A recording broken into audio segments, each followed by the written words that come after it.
Hello everyone, thank you for joining me. My name is Dr. Samara White and I'm a pharmacy resident here at Buffalo Psychiatric Center.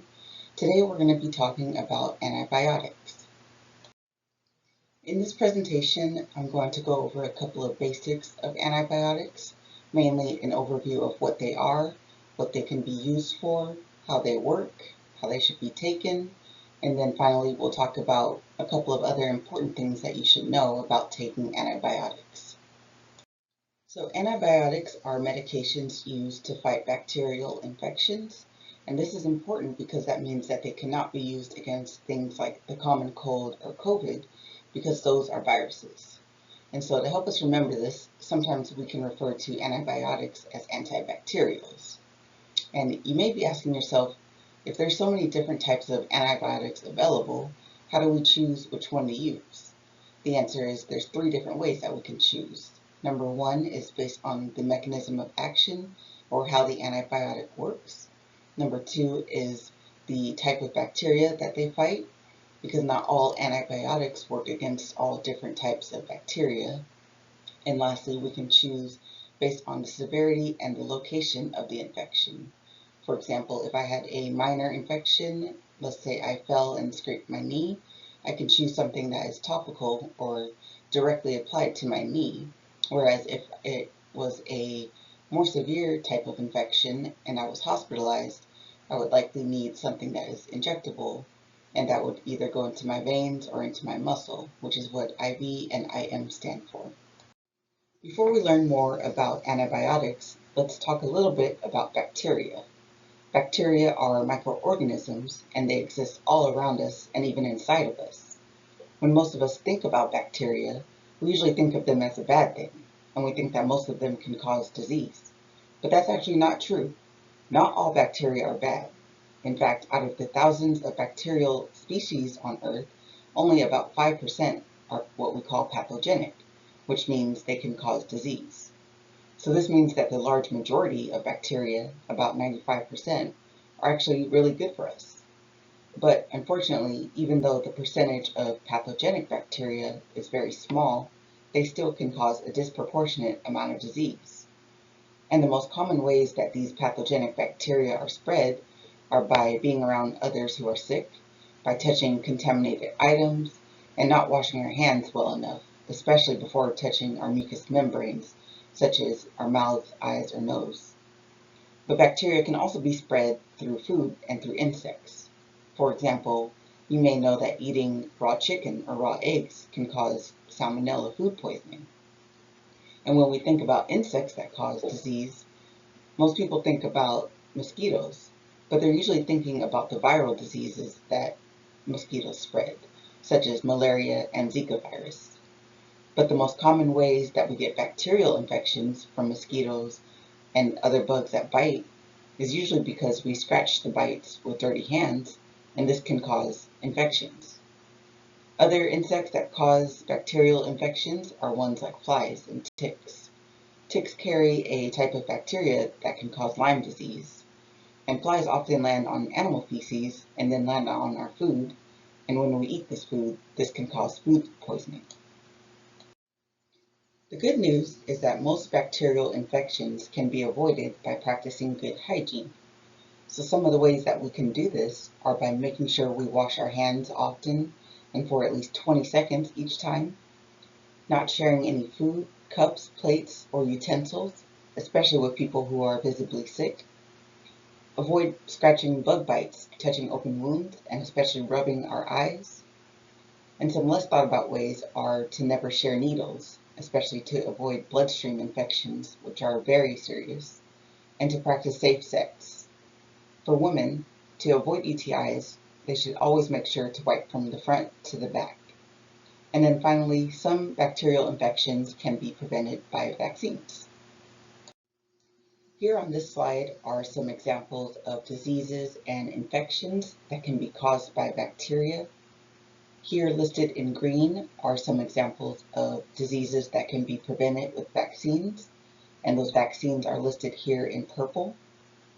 For bacterial meningitis and pneumonia, we see that there are multiple vaccines available, and that's just because they're made in slightly different ways and they're a little bit more effective than their previous versions. As far as pertussis, diphtheria, and tetanus, we see that there are these combination vaccines, and we can tell what they're protective against based on the letters that are in them. So if they have a P, they're protective against pertussis, a D for diphtheria, and T for tetanus. One more difference between these four are that DT and DTaP are for children, and Tdap and TD are for adults. As far as tuberculosis, there is a vaccine available, but it's not commonly used in America because tuberculosis is not that much of a problem for us. So you'll likely see this in foreign countries. For non-vaccine preventable infections and diseases, you may have heard of bacterial conjunctivitis, also known as pink eye. So that's important. That's why it's important not to rub your eyes. Otitis media is an ear infection commonly seen in children. And then I'm sure most of us have heard of strep throat. As far as skin infections, some of these may not be familiar, but I'm sure acne is familiar. The urogenital system, of course, we have UTIs. There are also cystitis, which is an infection of the bladder, prostatitis, which is an infection of the prostate, and we also have bacterial vaginosis.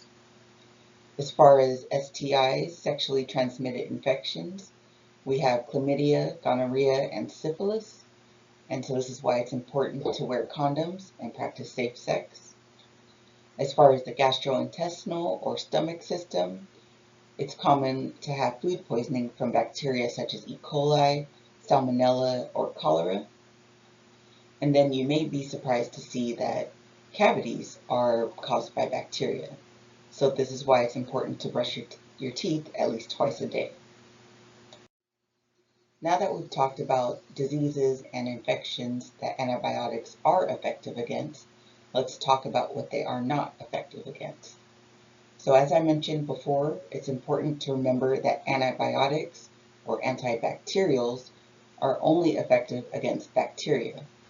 So all of these, which are viral or fungal infections, antibiotics cannot treat. So the common cold, COVID, influenza, also known as the flu, norovirus, herpes, human papillomavirus, HPV, and HIV and AIDS, these are all viruses. And then fungal infections such as ringworm, athlete's foot, and jock itch, antibiotics will not work on any of these. So now let's talk about how antibiotics actually work. It's important to remember that not all antibiotics are interchangeable, and this is because there are many different types of bacteria, and they all have very different structures. So the main point is that not all antibiotics work against all types of bacteria. So this brings us back to our question of how do we choose an antibiotic? Well, it depends on a couple of different properties. Number one, the mechanism of action, basically what they do or how they fight the bacteria. And again, this is based on the type of bacteria and the structures that they may or may not have. Number two, classified by whether they stop the bacteria from growing, which is called bacteriostatic, or if they kill it completely, which is known as bactericidal. And lastly, like I spoke about before, there are different routes of administration based on the severity and the location of the infection. So for something minor, like a scrape or a cut, I can use a topical antibiotic and apply it directly to the site. And this actually helps us not only target the site directly, but it helps us avoid side effects as well. And like I said before, if I had a bigger infection, I might opt for an oral or a injectable medication. So now I'll talk a little bit more in detail about the different ways that antibiotics can either kill the bacteria or just stop them from growing. Basically, there are 5 different ways that antibiotics can do this. The first way is by preventing cell wall formation. Most bacteria have this outer cell wall for support, protection, and to determine the shape of the bacteria. And basically, without getting too complicated, The cell walls can vary in what they're made of, how thick they are, and as I said before, the shape that they're in. And so these three properties of the wall determine which antibiotics can work here. So our options would be as listed here. We have a class called beta-lactams, which just describes a common shape or chemical structure that they all share. And so in this class, we have penicillins, cephalosporins, carbapenems, and monobactams. And then we also have vancomycin and bacitracin that also work here. So these antibiotics stop the cell wall from forming, and therefore the bacteria can't grow into the shape it needs to be in order to properly function. And also, since the wall does not form correctly, it now has holes in it, and this allows the contents of the bacteria cell to just leak out. The second way that antibiotics work are to disrupt the cell membranes. And cell membranes are kind of similar to the cell wall because they generally protect the cell and prevent things that are harmful to the bacteria from entering. So if we disrupt this, the antibiotic can get in and kill the bacteria. An example of the type of antibiotic that can interfere with cell membranes is a class of antibiotics called polymyxins. And an example of that is that polymyxin B is one of the components of the over-the-counter topical antibiotic that you might have heard of called Neosporin. The third way that antibiotics work are to prevent protein formation. Basically, bacteria have proteins called ribosomes that carry out a lot of functions for the bacteria. One of these functions is to help the bacteria duplicate its DNA and therefore help it continue to grow. And so antibiotics stop this from happening. So some examples of these are tetracyclines, aminoglycosides, macrolides, clindamycin, etc. The next mechanism of action is to directly prevent DNA replication instead of, as we discussed on the previous slide, stopping the ribosome from helping. And as you probably know, DNA is the genetic information that tells bacteria what to do. It basically helps the bacteria function, grow, and replicate. And of course, we don't want more of the bacteria, so antibiotics help to stop this.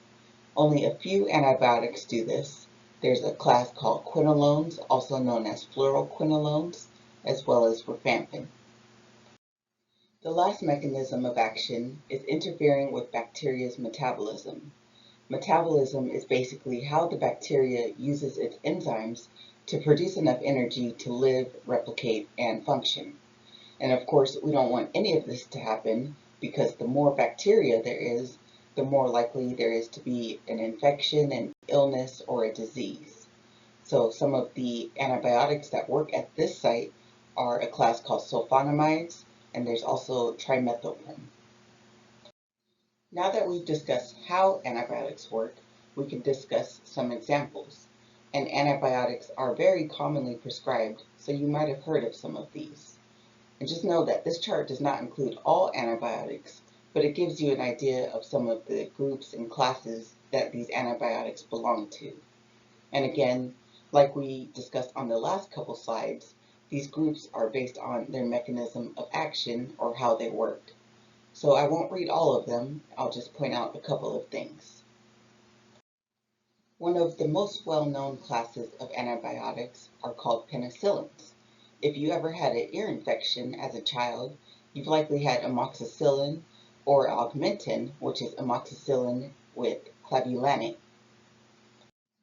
Cephalosporins and carbapenems act pretty similarly to penicillins, and this is actually because they are derivatives of penicillin. Collectively, these are all known under a class called beta-lactams, and as I briefly spoke about before, this just has to do with their molecular structure. As we discussed on a previous slide, these antibiotics target the cell walls of bacteria, so they are all very strong. A trick to remembering the cephalosporins is to know that the prefixes are ceph, for example, cephalexin and ceftriaxone.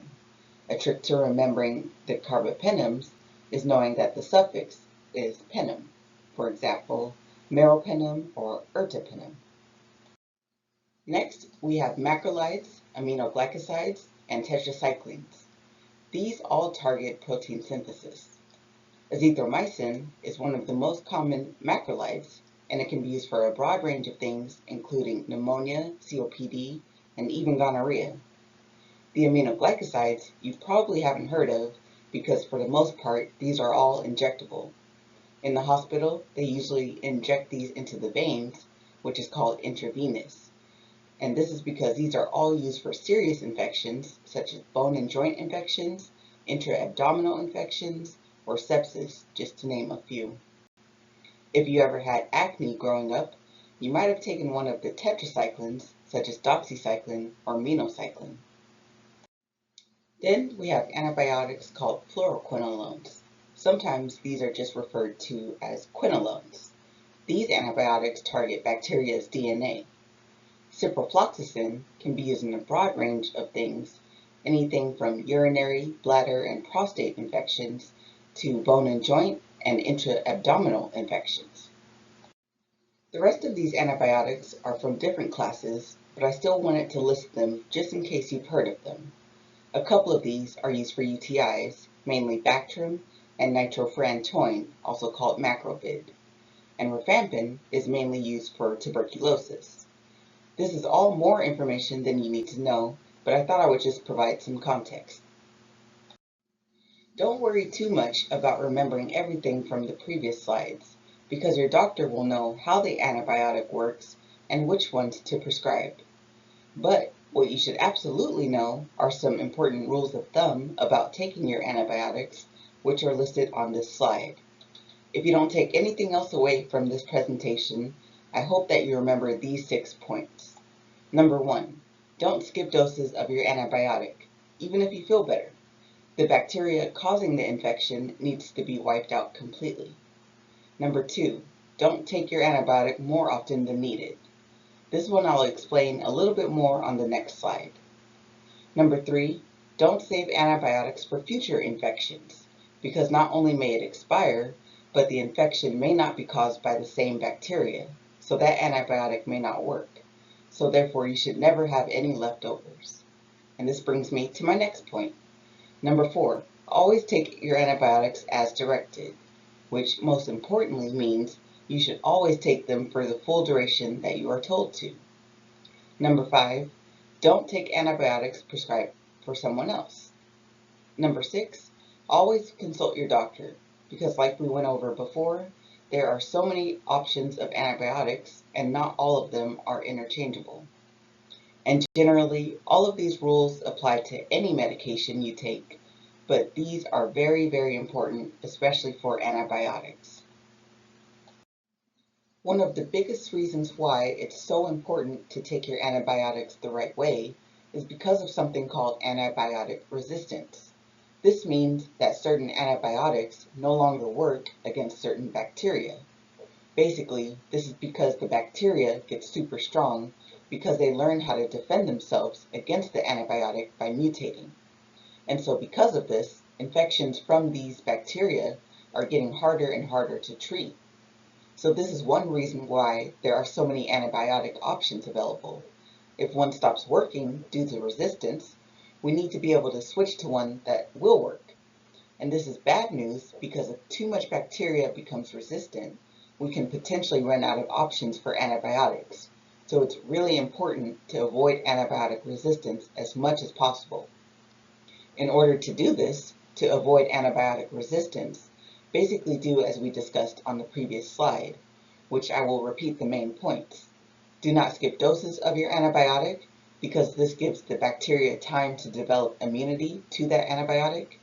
Do not take your antibiotic more often than needed, because if it's not needed, the bacteria is basically just learning how to survive against it.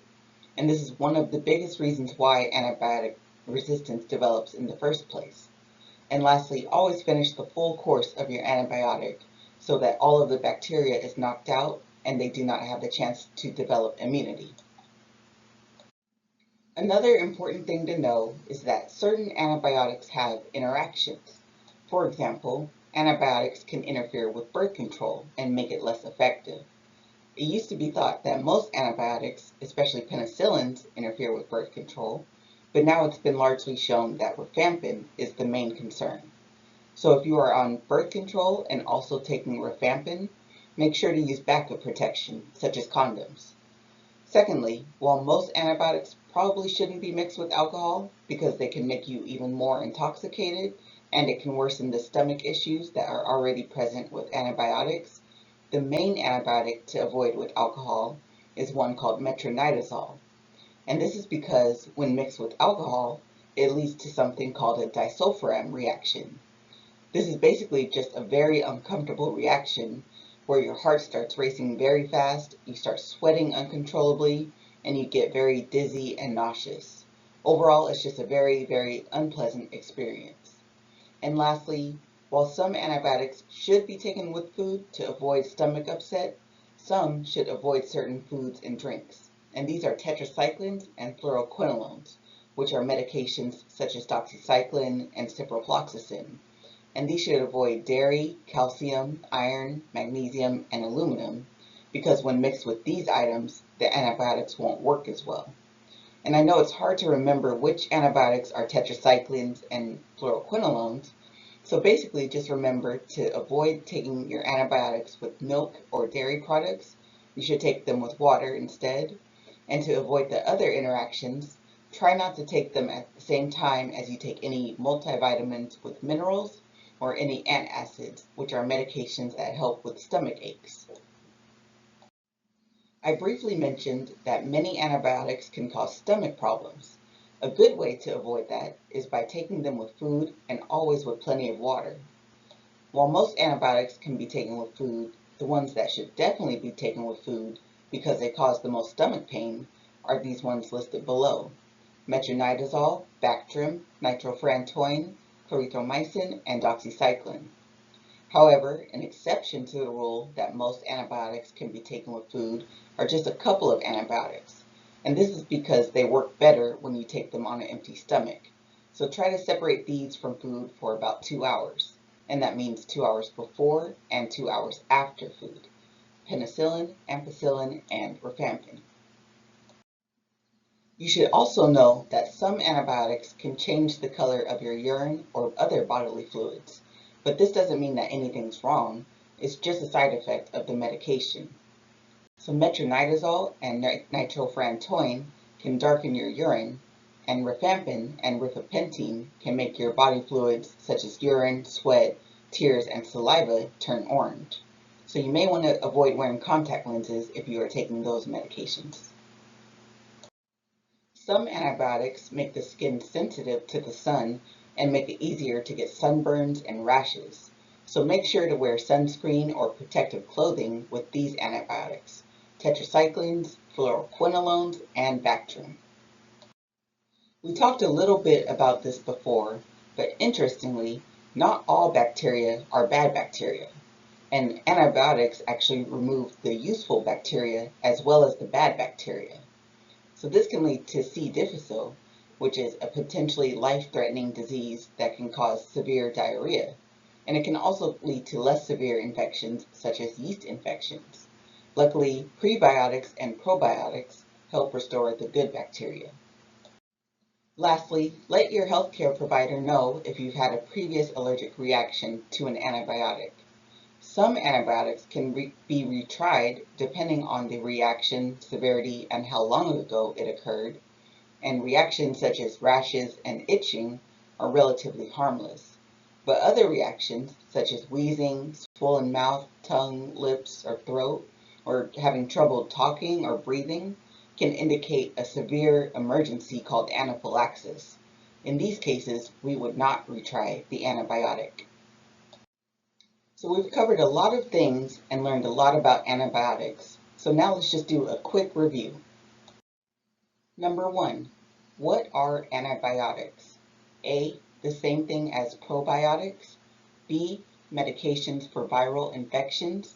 C, medications for fungal infections. Or D, medications for bacterial infections. The answer is D, medications for bacterial infections. Remember that antibiotics cannot be used for viral or fungal infections. Number 2, true or false? Antibiotics can be used for the common cold.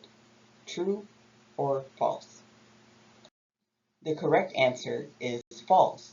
Remember that antibiotics can only be used against bacteria. Number 3, what is the correct way to take antibiotics? A, take with plenty of water. B, skip doses when you feel better. C, use antibiotics as often as possible. Or D, double the dose if you don't feel better. The correct answer is A, take with plenty of water. And remember to avoid taking your antibiotics with milk or dairy. Number 4, what is antibiotic resistance? A, when a patient doesn't like taking antibiotics. B, when antibiotics are no longer effective against bacteria. C, when bacteria gets weaker. Or D, it occurs when antibiotics interact with alcohol. The correct answer is B, when antibiotics are no longer effective against bacteria. Remember, this is when bacteria mutate and learn how to survive against antibiotics. So always take your antibiotics as directed. The last question is, which antibiotic causes orange body fluids? A, metronidazole, B, nitrofurantoin, C, rifampin, or D, doxycycline? The correct answer is C. Rifampin can turn your bodily fluids orange. Thank you so much for joining me today to learn about antibiotics. I hope you learned something. And if you have any questions, please talk to your doctor or pharmacist. Thank you.